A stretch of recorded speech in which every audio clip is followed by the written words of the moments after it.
საშინელებათა სერიალი გარედან. ვიცი ძალიან ბევრს გიყვართ ეს სერიალი, მეც მათ შორისა ვარ. ამ სერიალთან დაკავშირებით მე მაქვს ძალიან კარგი ინფორმაციები, ასე რომ დარჩით ბოლომდე ჩემთან. ჟანრი არის ამ სერიალის ასე რომ ვთქვათ ჰორორი, პრინციპში არა მარტო ჰორორი, ეს არის ფანტასტიკაც, მისტიკაც, დრამაც, დეტექტივის, ასე რომ ვთქვათ, ჟანრებისგან ძალიან კარგად დახუნძლული სერიალი არის. მისი გადაღება დაიწყეს 2022 წელს და გამოვიდა 3 სეზონი. და თუ თქვენ გიყვართ ფილმები და სერიალები, აუცილებლად გამომიწერეთ. სიუჟეტს რაც შეეხება, აქ ჩვენ ერთი მთავარი გმირი არ ვყავს, ჩვენ ყავს რამოდენიმე მთავარი გმირი, ყველა მათგანს ვადევნებთ თვალყურს. ისტორია მოგვითხრობს პატარა ამერიკულ ქალაქზე, სადაც ზოგი მიზანდასახულად თუ მისდაძალაუნებურად შედიან და მას ვეღარ ტოვებენ. ქალაქის მისტიკა მათ არ უშვებთ გარეთ. მოკლედ რო ვთქვათ, ქალაქის გასასვლელიდან გადიან და ისევ შემოსასვლელში ბრუნდებიან.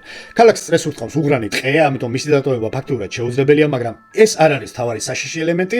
საშიში ელემენტი ის არის, რომ დღე ქალაქი ცხოვრობს ჩვეულებრივი ცხოვრებით, ხოლო ღამით მასში იყვიძებენ მონსტრები და ნადირობენ ადამიანებზე. სერიალს მაღალი შეფასება აქვს. IMDb-ზე 7.8, უმაღლესი შეფასება აქვს Rotten Tomatoes-ზე 100%, ასე რომ გირჩევთ მე ამ სერიალს. რაც შეეხება სერიალთან დაკავშირებულ სიახლეებს, ვის უკვე უყურებთ ამ სერიალს და გაინტერესებთ, ასე რომ ვთქვათ, მეოთხე სეზონი უკვე მთლიანად გადაღებულია და მონტაჟებულია, უბრალოდ ის ელოდება რეილიზის ტაიმინგს, ანუ დროს, როცა ის გამოვა და ის მისი გამოსვლის დრო არ იქნება წამგებიანი მისთვის, ასე რომ მისი გამოსვლა გადადის 2026 წელში, სავარაუდოდ ის მის დასაწყისშივე გამოვა.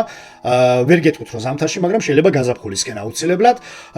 ზოგიერთი ინსაიდერებისგან გავიგეთ, რომ შეცვლილია ლოკაციები, ასე რომ გაფართოვდება ჩვენი ამ სერიალის სამყარო, ასე რომ ვთქვა და ასევე დაემატება ერთი მთავარი საშინელი მონსტრი. გამომიწერეთ, თუ გიყვართ ფილმები და სერიალები, მადლობას გიხდით რომ მიყურეთ და მომავალ შეხვედრამდე.